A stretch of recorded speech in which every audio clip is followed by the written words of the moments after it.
Next batch of articles. Take-Two boss gets philosophical about entropy and life after Grand Theft Auto. If we're not trying new things, we're really running the risk of burning furniture to the heat to the house, which Take-Two bosses, those are the people that publish Grand Theft Auto. No G-Eazy. Nothing lasts in our garden of earthly delights, not even hit video games, and that's why it's vital to try new things, says Strauss Zelnick, chairman and CEO of Take-Two Interactive, the man who presided over the sales of more than 200 million Grand Theft Auto video games, one of the biggest and most consistent hit series of all time. Zelnick's philosophical musing came during last week's Q2 2025 investors call. In response to a question about whether consumers are receptive to new things such as opposed to old things, Take-Two, the parent company of Rockstar Games, is at first blush very much known for its legacy IP, most obviously Grand Theft Auto and Red Dead Redemption, but Zelnick is seemingly envisioning a future in which those games aren't quite the behemoth they have been over the past 2 decades. I gotta call Cap. Grand Theft Auto 5 came out in 2013. It is still going strong to this day. You guys have made billions of dollars. On top of that, Red Dead Redemption 2 was very successful. I'm pretty sure that made you hundreds of millions.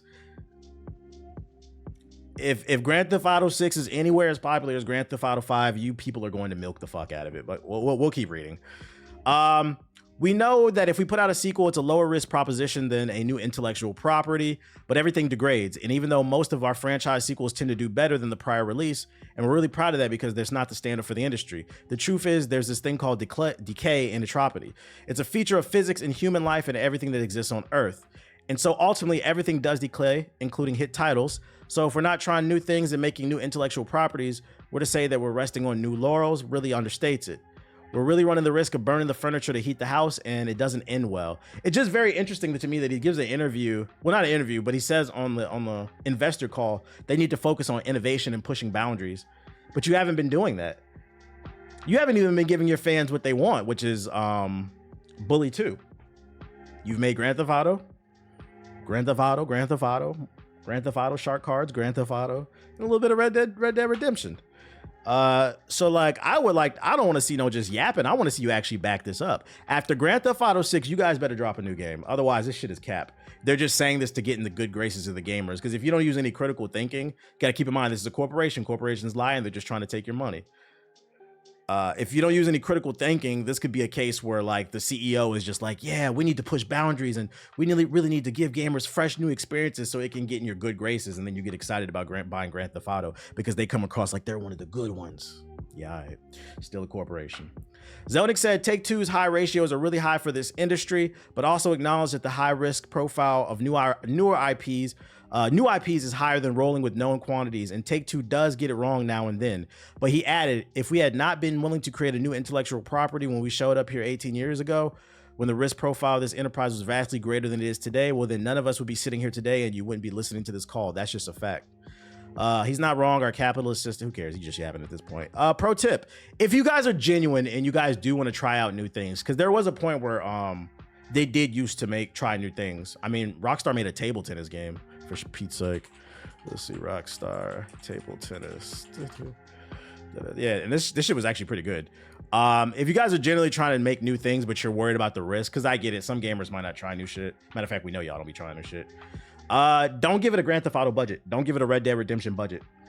If you spent, I don't know if it's true or not, they spent $1 billion. Yeah, new Midnight Club something. Give the game a budget of like $20 to $30 million. Make it a 15-hour game. See how it resonates with the community. If you make your money back when the sequel comes out, invest more money in it. I feel like that's how you do it. The first game, be a little bit tight on the spending, just enough to where it can be like a AAA experience. Make it a shorter game. If it sells well, if it reviews well, if you guys decide to greenlight a sequel, then go all out. That's how you test the field, but keep your investment low. That's what I would say. Don't spend Grand Theft Auto money on a new IP, especially because like I understand these gamers can be fickle. It's maybe a bad time to release Bully 2 under Trump. You know how politicians love to use violence in video games as a scapegoat. It's too late for that. It's too many goddamn violent games. That's what LA Noire was. Rockstar published LA. Well, I guess because it's Take-Two, they're the publisher anyway. So I mean, yeah, you could do LA Noire. I would like to see a new IP from Rockstar. I would like to see them kind of come out of their comfort zone and see what else they can make. The suit's too reluctant to even commit to the low level investment. Yeah, well, that's where I get on the consumer and I say, y'all got to support the shit. Maybe not y'all in the chat, but you know, the greater gaming community. We got to get back to trying new games. And I feel like what made it exciting when new platforms came out is the new experiences, right?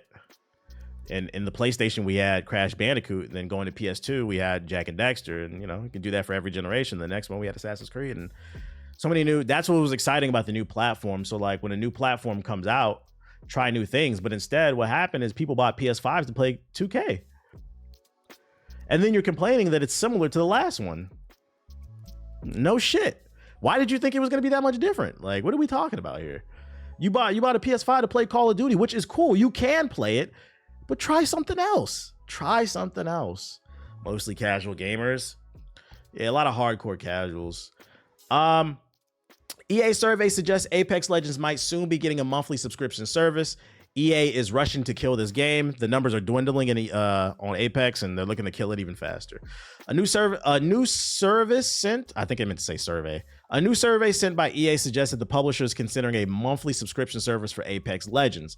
Yeah, it is. The new survey, which was sent to several Apex Legends players and then to Insider Gaming, asked participants whether they'd be interested in a monthly subscription that will reward subscribers with monthly in-game currency amount, monthly rewards, and battle pass tiers. So they want you to buy the battle pass, and then they want you to buy the monthly subscription to unlock the battle pass. The subscription service could be similar to Fortnite Crew, which is, there's the Fortnite subscription service, $10 a month, which gives members exclusive skins, V-Bucks, and battle pass tiers. Why do they keep doing this? Because y'all buying it. Maybe not you in the chat, but your friends, people who look like you. There's, statistically speaking, if you are sitting in a PS4 group chat right now with that cheap ass earbud that comes with the PS4, first of all, fuck you. Second, out of the 5 niggas that's in your PS4 group chat, 1 or 2 of them are subscribed to this shit. And then y'all wonder why. It may not be you, but it's somebody in your friend circle. And I'm encouraging everybody to pull your friends aside and say, free yourself from the shackles of the fucking microtransactions. You could have used the microtransactions money to buy Metaphor, Refantasio, Astrobot. Play a good game, dude. Play a good fucking game. At the time of the writing, EA has yet to officially announce any form of Apex Legends monthly subscription service. However, the survey does suggest that they are at least considering it. Past surveys from EA have not subtly revealed that the questions evolve around feature content and ideas that generally are released at one point or another. To some, the news that EA is exploring more monetization options for Apex is probably unsurprising. As it was announced earlier this year, the company is failing to make its fiscal goals. Yeah, we already know. If they do come out with this stuff, I'm telling you right now, don't support it. It's a slippery slope. Don't support it, don't support it, don't support it, because that monthly subscription is going to start off as 10, then it's going to go to 15, then it's going to go to 20, and they're going to make some bullshit ass excuse up. The cost of X, Y, and Z has gone up. The cost of chewing gum in the office and granola bars has gone up, so we got to charge you guys $15 a month. Nigga, fuck your granola bars and your free coffee. What the fuck? It's the same niggas in a headlock over Overwatch. Oh yeah, we're going to talk about them niggas too. Matter of fact, where are that? Here. I saved it. I'm glad you brought that up. Who said that? Shout out to Clown in the chat. Overwatch community, come to the front. Dumbasses of the day. Overwatch's official account announced, relive the thrill that started it all with Overwatch Classic. Revisit iconic maps, enjoy the original hero roster, and embrace the chaotic fun of 6v6 for a limited time starting November 12th. Now, for those unaware, who remembers? Overwatch 2 was supposed to be a game that was 5v5 with new characters, new business model, and a story mode. Virtually none of that was introduced into the game other than the business model. The new business model. So they found a way to nickel and dime you while barely introducing any new content, while subtracting content. I guess it wasn't performing that well, so rumors came out that they were testing 6v6, which was the original Overwatch. So now everything has come full circle. They need to remove the 2 out the fucking game. You niggas is playing Overwatch 1. What the comments say on this shit, bruh? Get this shit the fuck out of my face. I have missed the rising uppercut. This is an abusive relationship. I'm so excited. This will be chaos. Walmart Canada, we're so back. What? Overwatch? Yes. Y'all are excited. I love this. This game came out in 2016. Y'all got bored of it, bought the new one. This is, hey, I gotta give it to Activision Blizzard. This is an amazing psyop. to show you how stupid the average person is. This is an amazing psyop. They got y'all excited to play a game that came out in 2016. This is crazy. Let's watch the trailer for shits and giggles. The trailer is probably the launch trailer from 2016.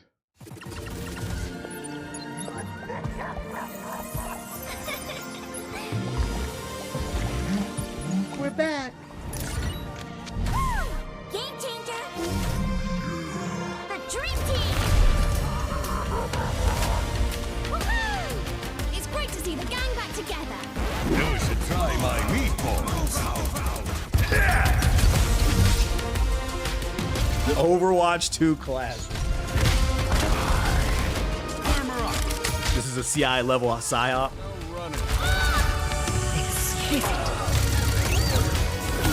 They hit another lick on the gaming community.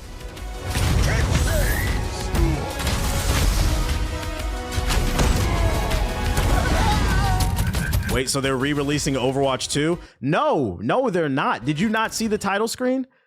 They're not re-releasing Overwatch 1. My bad. Did you not see the title screen? This is not Overwatch 1. This is Overwatch 2 Classic. It's different. Same game mode, same 6v6, same characters, same maps, but it's different because now it's Overwatch 2 Classic. Keep up. You're not following, bro. You're not following.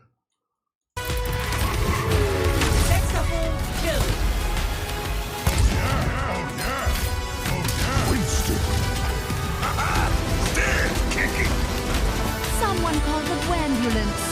Heroes never die. Back to the past. What's next? Destiny 2 Classic? Yeah, fuck it. Let's release a classic for every game. You people are crazy. This is the problem. I don't like live service games. Yes, you do.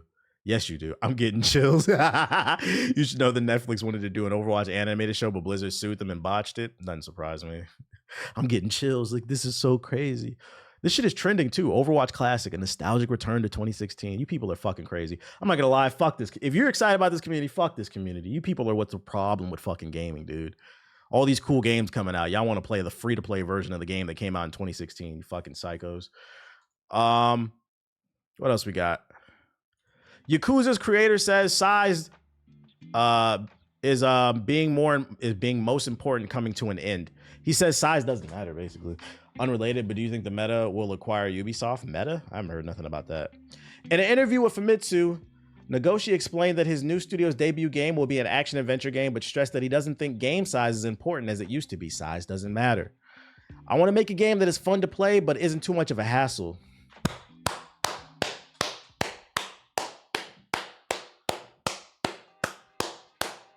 That's what we like to hear. That's what we like to hear, chat. That's what we like to hear. Clap it up for my mans right there. Yes, sir. Because what? Before you get your panties in a bunch, I want y'all to critically think about this. The average gamer is 35 or older.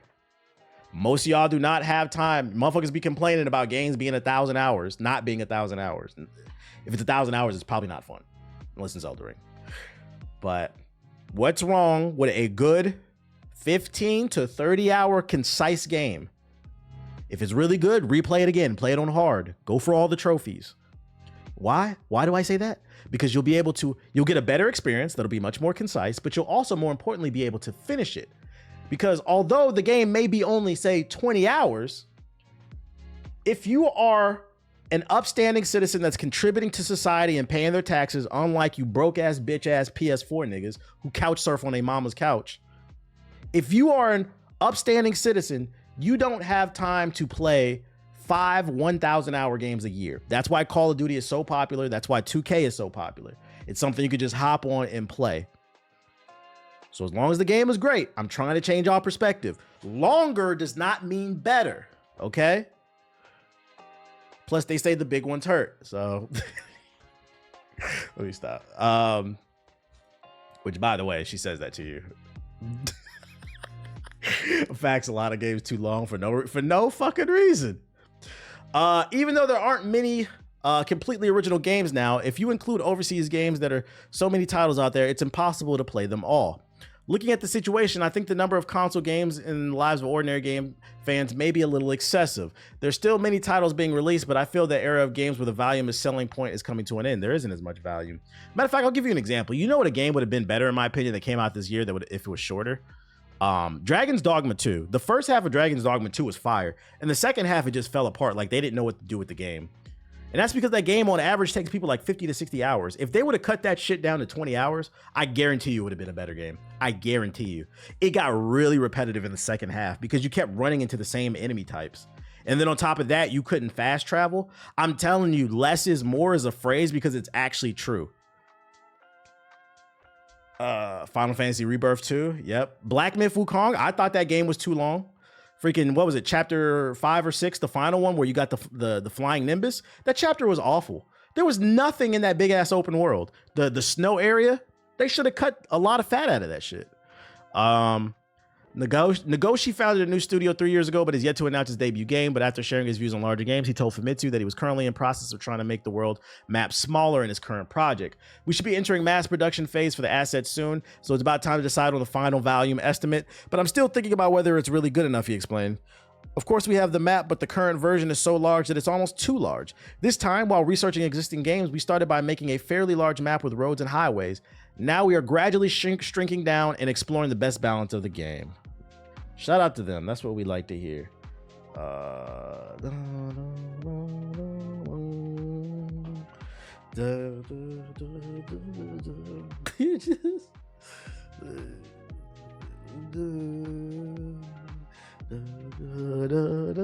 right, I'm gonna head out early. Be easy. Peace. Replayability should be a higher focus. Yeah.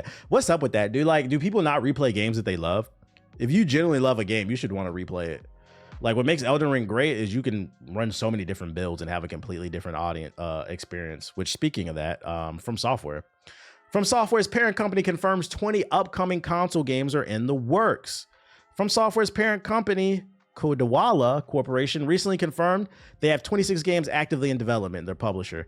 According to a report by GameWatch, the corporation confirmed these games during their latest earnings report. Out of the 26 titles, 20 are being developed for consoles and the other 6 are being created for mobile. So 20 games that really matter. Although there's a rumor Elden Ring Mobile's coming. I don't know, though. From Software, Spike Chunsoft, basically all the games on their portfolio. So, like, let me clarify this. From Software is not working on 20 games. The publisher, the people who front the money, they have multiple studios under their umbrella, including From Software. And all the studios combined, these ones right here, Spike Chunsoft, Gotcha Games, Acquire, From Software, combined, they have 26 games in the works. Does that mean From Software is working on all 20? No, that's not what that means. But at bare minimum, we know they're cooking up something. If I had to guess, they're probably working on 2-3 games max. One game's actually in production, and they probably have like 2 ideas with maybe some art assets, just like some general ideas, like a storyboard or something like that. I hope Armored Core 6. I think From Software's next game will be one of 2 things. We're either getting a sequel to Sekiro Shadows Die Twice, because it's about that time. It's been long enough. It's been like 5-6 years. We're either getting a sequel to that, or I think it'll be a new IP. I don't think it'll be Armored Core 6 or 7 because they just came out with 6 last year. I don't think it'll be Elden Ring 2 because he's already stated he needs a break. They're done with that.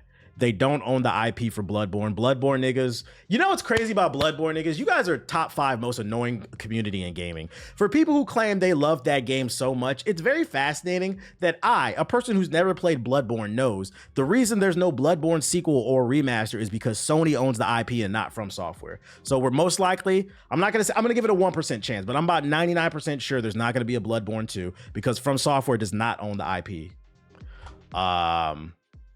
And I don't know if we'll get another Dark Souls. I feel like that kind of ran its course, but I could be wrong. So my gut tells me either Sekiro 2 or a new IP. Remember where you heard it here first if I predict that shit correctly. Yeah, that makes sense. A new Sekiro would be cool. I feel like there's a lot they could expand on with Sekiro. I feel that. Bloodborne Remastered to launch the PS6. Why do they not own it? That I don't know. I'm pretty sure that's something to do in the structure of the contract. Maybe they didn't have the money to front it, so they had to, in exchange to get the money to actually publish the game, they probably gave up the rights. I mean, that happens with artists all the time, like rappers and shit like that. I mean, we could look it up. Let's see. Why doesn't From Software own Bloodborne.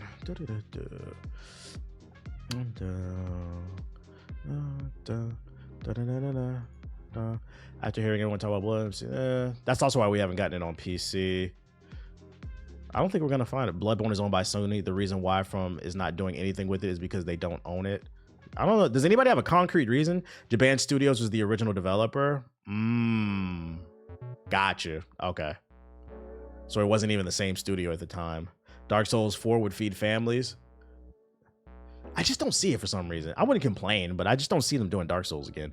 Do you think a lot of people don't try new games because a lot seem like a chore to play, i.e. hours, not feeling like you get much done? Nah.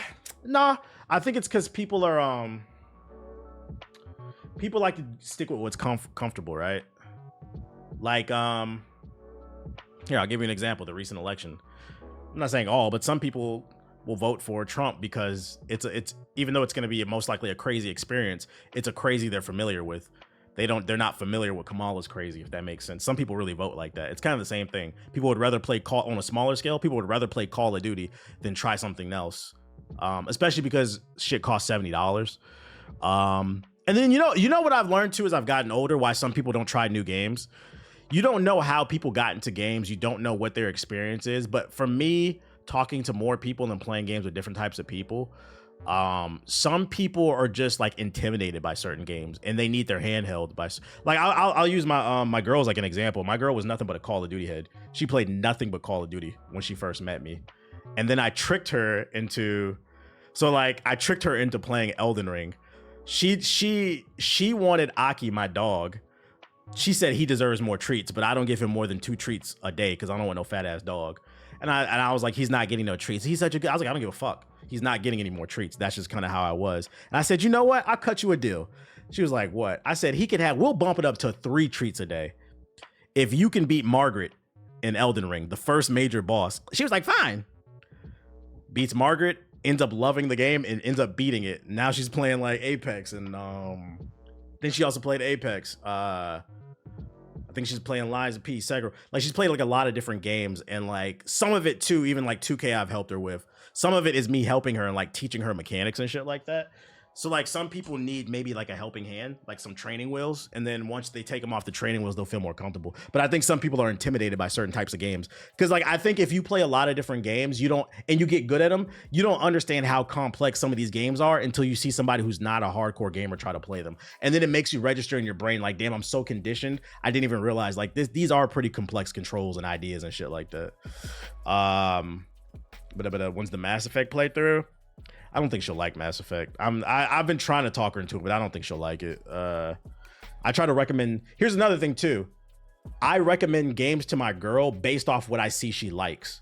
Because I remember when I first got her into Elden Ring, I knew she would like Elden Ring because she likes fighting games too.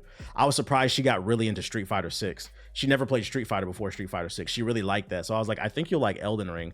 And the reason I was able to correlate that was, I was like, Elden Ring is pretty much a fighting game, but it's a single player fighting game. It's the same thing. You're playing footsies, you're learning the different attack patterns. I was like, I think you'll like it, and then you'll get that high off it. I turned out I was right.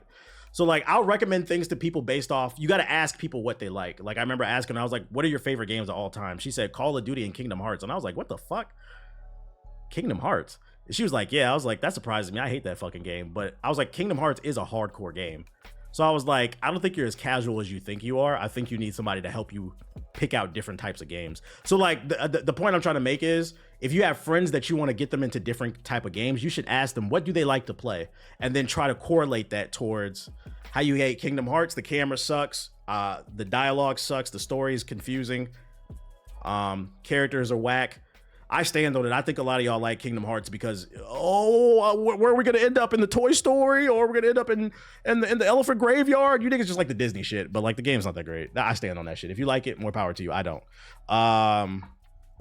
So yeah, that's what I would recommend. If you notice they like something, recommend them something similar or like adjacent in terms of gameplay mechanics, and then it'll open their mind. And next thing you know, they want to try different types of things and shit.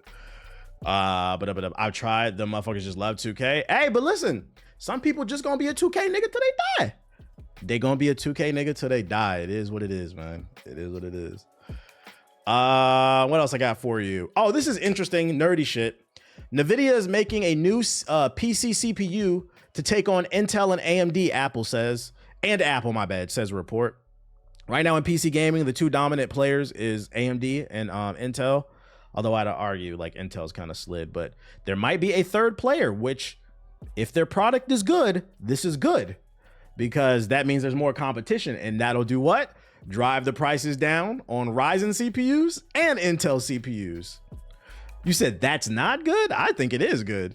Nvidia is planning to take on Intel and AMD with a new CPU designed for use in consumer PCs, according to a report. The move could see the gaming GPU make competition the domination of Intel and AMD in the PC world, particularly when it comes to laptops and AI. But the company's lack of x86 license will present a challenge when it comes to its rumored Nvidia CPU running PC games and PC expansion hardware. Not only does Nvidia make the best graphics cards for gaming right now in the form of the 4090, but now it's also the world's most valuable company thanks to its huge strides in AI. Yeah, we know. The latest report comes from DigiTimes, which claims that Nvidia is working on a new ARM-based CPU to directly challenge Intel and AMD, corroborating previous rumors of Nvidia's ARM CPU. Nvidia can already make ARM CPUs, of course. If you own a Nintendo Switch, then you already have one in your device, the Tegra chip, so they have experience doing it, blah, blah, blah, blah, blah. It depends. If they create something that's more powerful than what's already on the market and it's cheaper, cool. Also, I think this is interesting too, because not only will it drive competition and innovation, but also they already make GPUs. Educated guess. I would not be surprised if Nvidia creates a CPU that's more optimized to work alongside their GPUs than say the Ryzen and the Intels. Like I don't know because I don't know all the gigawatts and the nerd shit, but for some reason I could see a world where they create a CPU that complements their GPU better than the competition, and you get, I don't know, an extra 25% out of your GPU or CPU or something. Yep, that's what I'm hoping. That's like when somebody in the chat said this bad. No, I was like, I think this is actually good. You're right on track, 100% a possibility. So I wouldn't rule that out. My main concern would be with this is motherboards. Will these be compatible with current motherboards, or will they have their own type of CPU shape that will require a custom motherboard, which means you're gonna have to build a whole new PC? Because if that's the case, fuck it. Yeah, socket type. My bad. Good, thank you. Would it have a new socket type? Because AMD has a different socket from Intel. So if you build a PC and you want to get a AMD CPU, and you can't later change to Intel, you got to get a whole new motherboard. So that's what I would be worried about. Is it gonna be a different socket type? Most likely their own. That'd be annoying.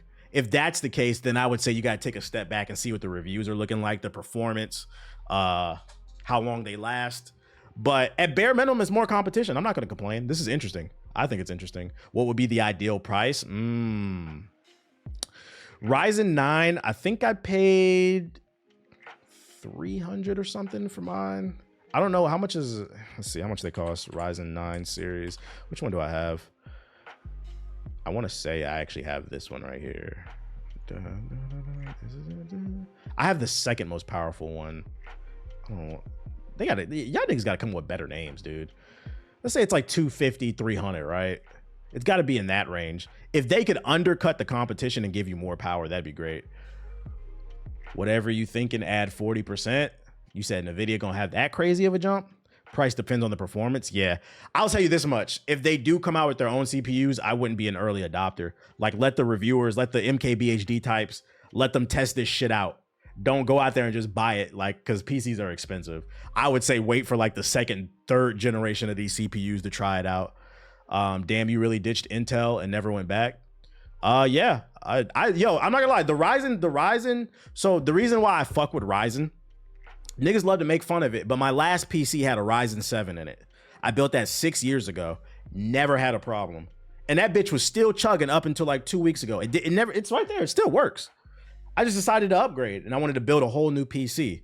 Never had a problem. Now in reverse, Intel, my PC before I got the Ryzen 7 was Intel based. It was a Core i7. Within the first year of it, the CPU stopped working and I had to get a replacement. And back then I didn't have as much money.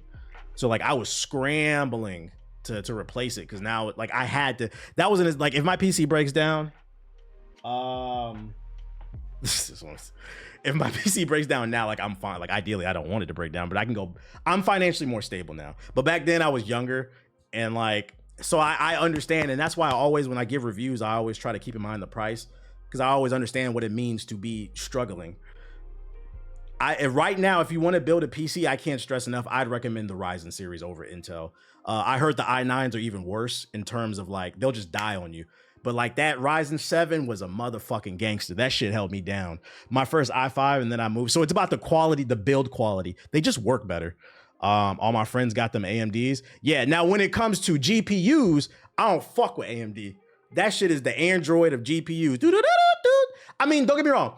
The price to performance for AMD GPUs are good, but if you ever want to do anything besides play games, I wouldn't recommend them, because AMD's recording software is ass. Nvidia's software is so much better for recording gameplay, and also OBS is built around Nvidia GPUs. There's a chip built inside of Nvidia GPUs strictly for encoding, so it takes the workload off of your CPU. Like right now, I'm streaming. And right now my CPU is at 0.1%. I'm not even using 1% of my CPU. And that's because there's a chip inside of the GPU that handles all my encoding. So when I play games, I get to use 100% power of my PC. So like, yeah, the codec is just so much better. So like, yeah, right now, if you want to get into PC gaming, AMD CPUs, Nvidia GPUs. Fucking nerd, absolutely. Good on video editing too, absolutely. Absolutely. Now, if at any point AMD gets better with their software, their quality of life features, then one day I might switch to their GPUs, because they are cheaper. You get better price to performance. But right now, I wouldn't recommend them.